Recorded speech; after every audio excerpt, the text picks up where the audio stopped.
So after your junior year, you ended up going to the draft early, right? Yeah, I ended up, for me, like the whole time, even before I went to college, it was like, like I just want, I was getting tired of going to school, like that everyday stuff, I was like, I want to be in the league, so I already had in my mind that I wanted to go to the NFL after my junior year. That's why I was like, I went so hard early, Yeah. just to, try to set myself up, for that. Mm-hmm. It didn't go, how I thought it was gonna go. Yeah. But you know what I mean. Did you have an agent at the time? Yeah, I had an agent. Everything was pretty good. But I'm gonna say this much, my off the field issues, Okay. being a kid and not really listening to your parents when they tell the truth. They talking from experience. They not saying from something they heard, it's something they know. So for me it was still this is a time when I wasn't humble, where I kind of let myself go and okay, I can do what I want. I'm this big player from Ole Miss. I can do this and do that, and that's where you had times where, like I said, I'm a Mississippi guy, so being black in Mississippi is like nice cars, and that's when I really realized that maybe this football, I need to take it where if I wasn't who I was, something else probably would have happened. Yeah. Okay. You know what I mean? Yeah. It was kind of like that's when stuff kind of hit me there, where it's like, okay, if I was just one of my friends, this probably would have happened too. Right. But life would have just been totally different. Yeah. You could have.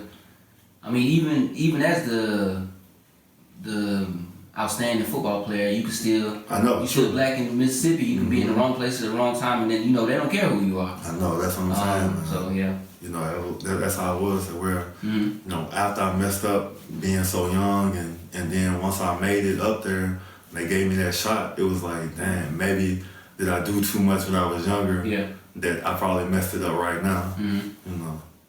It was kind of like that type. But I mean, if you look at just the path you had taken so far, you weren't like, it's like you weren't really totally aware of how good you were as a high school player until you went to the camps before. And then, okay, you go to the camps, you find out I can actually compete with these guys. Not saying you doubted yourself, but you can see firsthand, you're getting MVP at camps. And then your senior year, you tear your ACL, but you still fight back. End up going to JUCO. You're not taking the traditional route like most big name players out of high school. They go to a big school and then go straight to the league. You took the side road, but you stayed on it, and then went into the draft, but didn't get drafted. But that didn't stop you. So because I had some good numbers at I did not get invited to the combine. I was the youngest player invited to the combine at the time. I had some. I want to say I had the highest vertical. My vertical was like a 39 and a half, and I had the fastest shuttle, like a four flat and a 3-cone shuttle. It was pretty good. My 40 was like a 4.5 or something. That was like my first time running on the laser. I just felt like that was just so slow to me. It felt good, but maybe I flinched or something. I had some great numbers. But it helped me out that I did play beside Patrick Willis. That was for me, it's just like when I was at Ole Miss. It seemed like sometimes when I was doing good, they were trying to put us against each other. But for me, it was like that's the whole reason why I'm here is to play with him. So I'm grateful to even for him even let me be in his atmosphere. That's the big dog. I don't mind about being the soldier. You the boss on the soldier. Right. I don't mind about it. Right. So which team did you ended up getting trials with? Which NFL teams? What did I try out for? I ended up going to I got a lot of the 49ers first hit me up. It would have been cool to go to the 49ers. I wanted to go there because of Mike Singletary. That was my favorite linebacker as a kid. Oh, yeah. I loved him, man. He was a head buster. So, it was the 49ers, the Falcons, the Broncos. I was kind of disappointed the Saints didn't ever hit me up because, that's my team. Right. Right in that backyard. Right. Yeah, it's who that nation, I'm a Saints fan. I was like, but I ended up going to Green Bay because one of the coaches there, he actually recruited me to come to Ole Miss a few years before, and he was a linebacker coach, so he ended up getting me up there to Green Bay. Okay. Wisconsin, it's totally different than being in Mississippi. And, you know, I got family in Chicago, but when you go even north, that's like a totally, Right, you talked about Nebraska earlier. I can only imagine what Wisconsin's like. I seen the Green Bay games with all that snow in the field, so I would not be looking forward to that. Yeah, I was there in the wintertime one time. Nah, never again. So what was that camp like? It was, you know, first you go there for the rookie camp. Okay. You know, that was, you know, it was cool. I'm gonna say this much: the NFL practice, it wasn't, you know, it wasn't that hard. Like, you know, it was hot days. You know, just getting more adjusted to what you was doing. But it was fun though, being with, especially when the vets came in. I had Brett Favre, you know, it was a young Aaron Rodgers, who was Donald Driver, Al Harris, Charles Woodson. You know, I'm saying, like just imagine for me, just legends. Man, that's like it's crazy. Like Charles Woodson, I'm like, come on, man. Like the only defensive player to win the Heisman, man. You know, I'm like. As soon as I seen him, I'm like, man, Mr. Woodson. That was like, like I'm not trying to be all this stuff, but hey, you're one of the reasons I play football, man. You know, you know, it was cool just to be around those type of guys. You know, it's like a young AJ Hawk. Because he only been in the league maybe a year or two at the time. Right. He's from Ohio State, right? He only been there about a year or two at that time. And he was Mike. No, the Mike was Nick Barnett. We had Nick Barnett and Mike, and we had this dude named Brady Papinga. Okay. And AJ Hawk was the other Will. Yeah, that Green Bay life was different, you know. But I liked it though. You know, the NFL. The whole time before I went to the NFL, they always, you know, kind of complained about my size. I couldn't really gain weight. But I was like, I had just turned 21. So I was still young. So, you know, when I went to the league, they're like, I had to gain some weight, man. How much did they want you to weigh? They wanted me to be like 240, 245. You know, at the time, linebackers was a lot bigger. Yeah. You know, these are times where linebackers was a lot bigger. And how much did you weigh at the time? 225, 230, you know, some days. I just really couldn't gain weight at the time. You know, I was telling them I was in college. You know, Ole Miss a big campus, and they didn't want to give me a car, so I got to walk. So I couldn't have a car, so I got to walk everywhere. So, you know, I couldn't gain weight. But, you know, in the NFL, we eat there. We eat a lot. Yeah. It's a buffet. You get as much as you want. So, you know, I had gained some weight pretty fast. Like, in like a few months, I had already hit like 245, 250. And it's a big boy. All right. So even when you were just to go back a little bit about your college days, so when you were at Hines, you were coming off the injury, you had some coaches on you, you had really hard training, then you went to an SEC school, and you know how college is, everybody's in the weight room because everybody's trying to be a starter. Of course, everybody's working with their unit, but of course, in the end of the day, everybody wants to be a starter. And often when I looked at the NFL, maybe that's just my opinion, but a lot of the dudes who are like big and ripped in college, when they get to the pros, it looks like they don't really work out the same like they used to in college. I'm not saying they don't have the same type of drive, but it's like they focus on different things because it's more about the longevity and the health and not beating your body up the way you do in college. So what were some of the differences you noticed between practicing in college, Division I SEC, and then being with the Green Bay Packers for training camp? I think that's why I say the practice wasn't so hard because in the SEC, it was all about, you know, contact. It was a lot more hidden. We had a lot more actually tackling days, and especially on every Tuesday was just like a Saturday was gonna be. Okay. Like we call it competition Tuesday. So that whole day was downhill. Everybody getting smacked. The only people that doesn't get hit is the quarterback.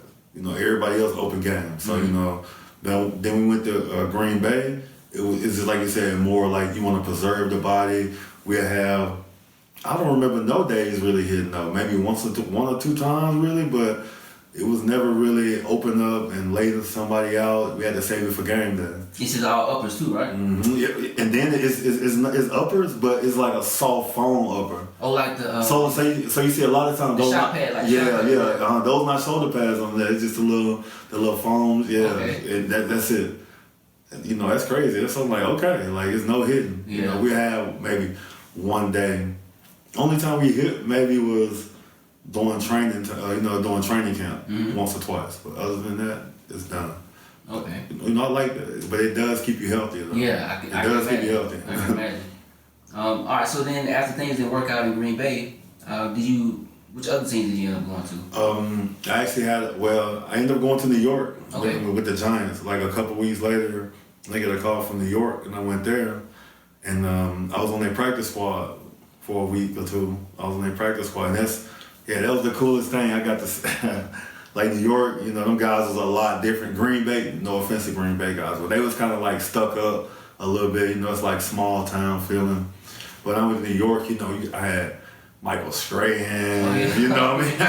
Plexico Burris, man. Oh, man. Antonio Pierce and Jason. All these, man, it was crazy. O.C. Mayura, I'm like. And were those guys cool to the rookies? Yes, man. They was like, that's what I'm saying. Like, because I had cramped up a little bit, so I had the IV, so I was in the back of the room. Michael Strahan just came back there and just started talking to me. I'm like, damn, this dog on Michael Strahan, man. That's a legend right here, I was like, it was crazy. Like, everybody in New York is down to earth. Like, then, I already knew Eli from Mississippi. Right. Because when I was a senior in high school, he was a senior in college, and he was actually one of the people with me on the visit and stuff. Oh, that's cool. Yeah, so did he remember you? Yeah, because he remembered me from the Ole Miss games he used to come to. Okay.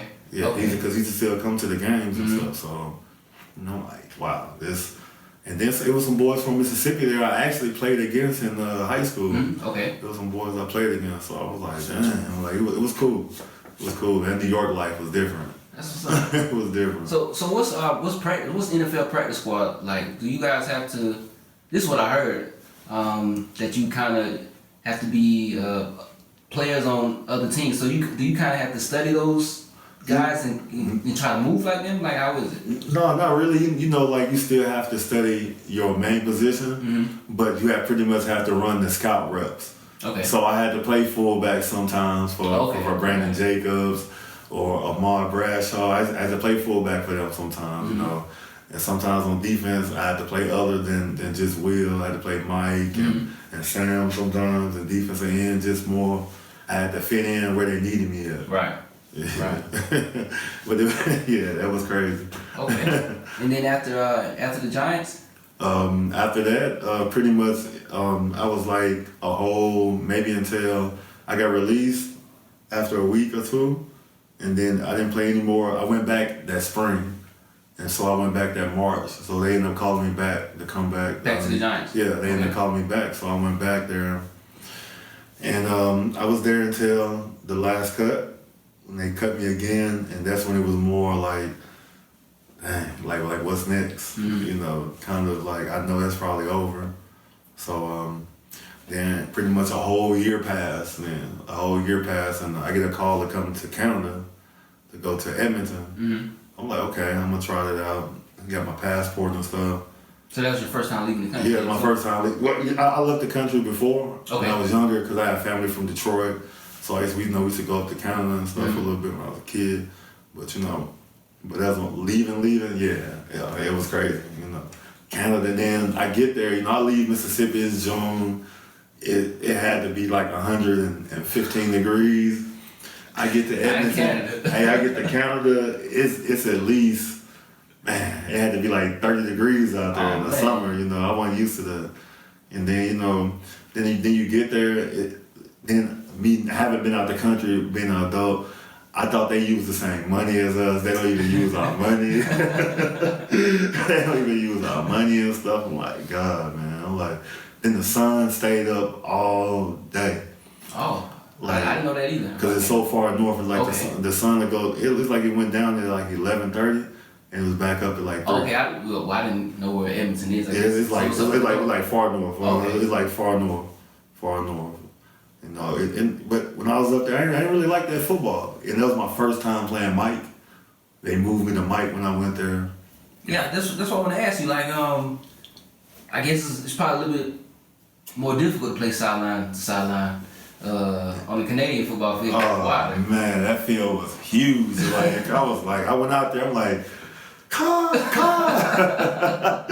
Hey, it was too big. And then you got the receivers, got running head starts and stuff. Right. Like big football. Like nah, I'm like football's bigger too. Yeah, a little bit bigger. Okay. So, I ain't really like that. For me, I was only up there a week, and I was like, hey, I'm ready to go back to Mississippi. I don't like this. And then they didn't even. We up there for a full week. They didn't pay us. In the NFL, when you go on trials, you get paid to go on the trials and stuff. So, but you up there in Canada a full week, nah. And then like that food, hey, nah. I wasn't ready for all that. I wasn't ready for that. All right. So when did you find out you could earn money playing football over here in Europe? Oh, it was actually I actually found out about it when I played for the Packers, because that was the last year of the NFL Europe. Right. And when the guys was coming back that year, they was telling me about Berlin, Hamburg. They was telling me about Amsterdam and Blitz, and they was telling me about all these different things. I'm like, okay. That's why in 2009, when Coach Cliff called me, it was like, yeah, I know about the GFL. I know about the GFL. And then so he hit you up in 2009, and you ended up coming in 2010. Yeah. All right. So what was your mindset on the way over here? Was it more like, I know a lot of guys when they first get over here, I was the same way. I was like, okay, I'm coming, I'm getting some film, and then I'm going back, and keep trying. Yeah. So it was like that for you too?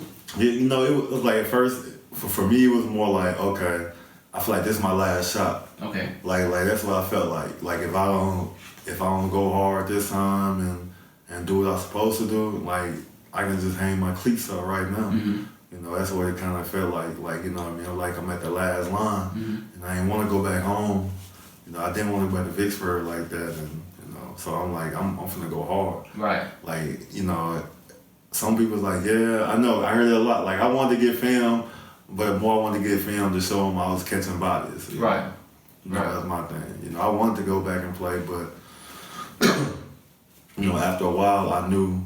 It probably wasn't gonna happen. Just by my track record. So I was like, okay, I'm gonna be a legend somewhere. Yeah, all right. So when you first got here, did you have a chance to experience it? I know you were focused when you came over here, but so did you have a chance to experience any culture shock when you got here? Oh, soon as I got off the airplane. For me, I had never seen like that many white people and no black people. You know what I mean? So it's kind of like normally it was a mix. It was a mix. So for me, it was like I was talking to Coach Cliff. I'm like, man, they really speak a different language over here. It was like, they really speak a different language. Like, wow. Like I thought it was planned. It was. I know what you mean. I had that experience every time I enter a different country. It always wild me. Like, man, they really speak a different language. Like, 'cause when you see them, they look like American. Yeah, but true. Then when they start to speak, like, all right, I'm not an American anymore. Yeah, man, most definitely. And then especially like the food and stuff. It took a minute. Eating especially my first donors, dinners and stuff like that. The currywurst and all that. It was different. It was different. Yeah. So at what point did you decide, all right, I'm just gonna go ahead and stay in Berlin and keep doing my thing with football? It had to be around 2016. I actually came a little bit later that year. Me and my coach had some issues, so I ended up coming later because the sponsors ended up bringing me over here from the team. So it's like, okay, I was just sitting in Mississippi. It's like, Rory, you the best defensive player in Europe with all these years. Like, okay, don't worry about it. So they ended up flying me back and put me on the team and just paid me, and I was like, okay. And they ended up helping me get a construction job. So I was like, that's cool. I don't mind about doing that. Getting some extra money, and and that's when I was like, okay, I'm just gonna stay here and just tough it out. Okay. All right. So that's when you decided to live, but also, what made you decide to stay and keep coming back to play? See, it's just Berlin, man. It's when I'm in Berlin. It's just something about the city, It's just welcoming. And like when I'm here, like I feel like this home. It's my second home right here. Like especially, I guess after my third year, I had a girlfriend at the time. And after my third year, I was like, hey, I love this city. Like I actually took less before to come back to Berlin. Okay. Because I wasn't going to Dresden. Like, you're not gonna take me away from like exciting city to go to boredom. No. Right. Like, in Berlin, the type of city at like any time of the night, I can call somebody up, man. Right. It's always moving. Like I said, I'm from a small town myself, so after that second or third year, Berlin just grew on me so much. I love this place. That's what's up.